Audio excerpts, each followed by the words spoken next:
Hello नमस्कार साथियों। इस वीडियो में हम किरचॉफ के प्रथम नियम से संबंधित एक क्वेश्चन करने वाले हैं जो कि बोर्ड एग्ज़ाम 1998 में बहुत पुराना क्वेश्चन है, ये आया हुआ है और इसमें किरचॉफ का प्रथम नियम लगाया गया है जिससे धारा का मान प्राप्त किया जा सकता है। तो पहले अपन किरचॉफ के नियम के बारे में, प्रथम नियम के बारे में कुछ जानकारी प्राप्त कर लेते हैं। तो किरचॉफ का जो प्रथम नियम होता है उसे अपन केसीएल का नियम भी कहते हैं, मतलब किरचॉफ करंट लॉ बोलते हैं। इसमें क्या होता है कि जो सिग्मा आई होता है वो जीरो के इक्वल होता है, मतलब कि सभी धाराओं का बीजगणितीय योग जीरो होता है किसी संधि बिंदु पर। जैसे मान लो ये कोई संधि बिंदु है, जंक्शन पॉइंट है, इसके ऊपर जो भी धाराएं आ रही है और जो जा रही है उन सभी का बीजगणितीय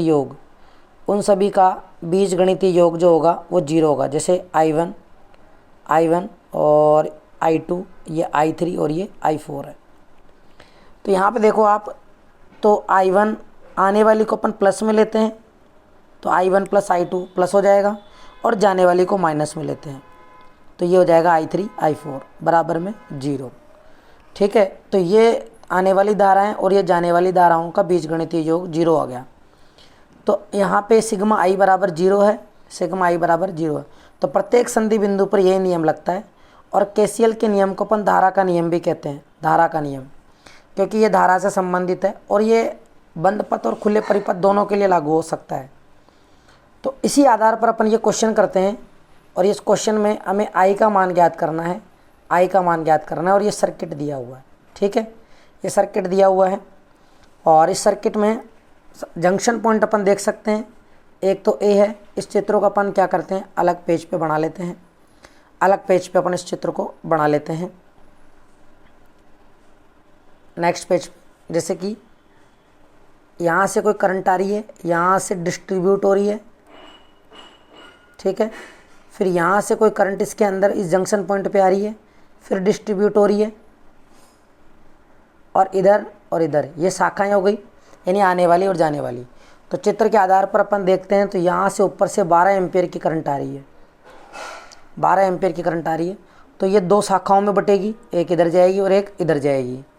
और इसके अलावा यहाँ चित्र में अपन देख सकते हैं कि 6 एम्पीयर की करंट बी पॉइंट पर आ रही है, 6 एम्पीयर की करंट किस पर आ रही है, बी पॉइंट पर आ रही है। तो ये तो है ए पॉइंट, ये है बी पॉइंट, ठीक है, ये है सी पॉइंट और ये है डी पॉइंट। तो सी पॉइंट पर कितनी करंट आ रही है, देखिए सी पॉइंट पर करंट आ नहीं रही है, सी पॉइंट से करंट बाहर निकल रही है, तो ये आई करंट है जो हमें नहीं पता। और डी पॉइंट पर भी अपन देख सकते हैं, डी पॉइंट पर 1 एम्पीयर की करंट एंटर कर रही है। ये हमारा डायग्राम दिया हुआ है, हमें आई का मान ज्ञात करके बताना है कि इस आई का मान क्या होगा। तो इसके लिए अपन मार्कर की साइज़ बढ़ा लेते हैं, पहले मार्कर की साइज़ बढ़ा ली और कलर भी चेंज कर लेते हैं, रेड कलर कर लेते हैं। तो यहाँ पे जंक्शन पॉइंट कितने हुए, संधि बिंदु कितने हुए, एक तो ए हुआ, एक बी हुआ, एक सी हुआ और एक डी हुआ। सबसे पहले अपन संधि बिंदु ए की बात करते हैं, संधि ए पर। तो संधि ए पर आप देख सकते हो 12 एम्पीयर की करंट आ रही है, ठीक है, तो इसको प्लस में ले लेंगे और इधर से जो धारा जा रही है उसको अपन बोल देते हैं I1 और I2, ठीक है। तो एक बार चित्र में अपन देख सकते हैं I2 करंट हमें दे रखा है क्या, I2 नहीं दे रखा, लेकिन इस शाखा में से जाने वाली I1 का मान हमें दे रखा है 6 एम्पीयर दे रखा है। तो 12 आने वाली है और जाने वाली 6 है और जाने वाली I2 है, बराबर क्या होगा, 0। तो यहाँ से अपन I2 का मान ज्ञात कर सकते हैं। तो I2 का मान कितना आएगा, 6 एम्पीयर आएगा। I2 का मान कितना आएगा, 6 एम्पीयर, क्योंकि 12 एम्पीयर की करंट आई तो 6 इधर चली गई तो बची कितनी, 6, तो 6 इधर जाएगी, तो यहाँ पे 6 पहुँच गई, इधर चली गई, I2 का मान हो गया 6 एम्पीयर। अब अपन बिंदु बी पर चलते हैं, बिंदु बी पर देखते हैं तो 6 एम्पीयर की करंट तो आ रही है और इधर से भी 6 एम्पीयर की करंट आ रही है, तो इस शाखा में से कितनी जाएगी। तो संधि बिंदु बी पर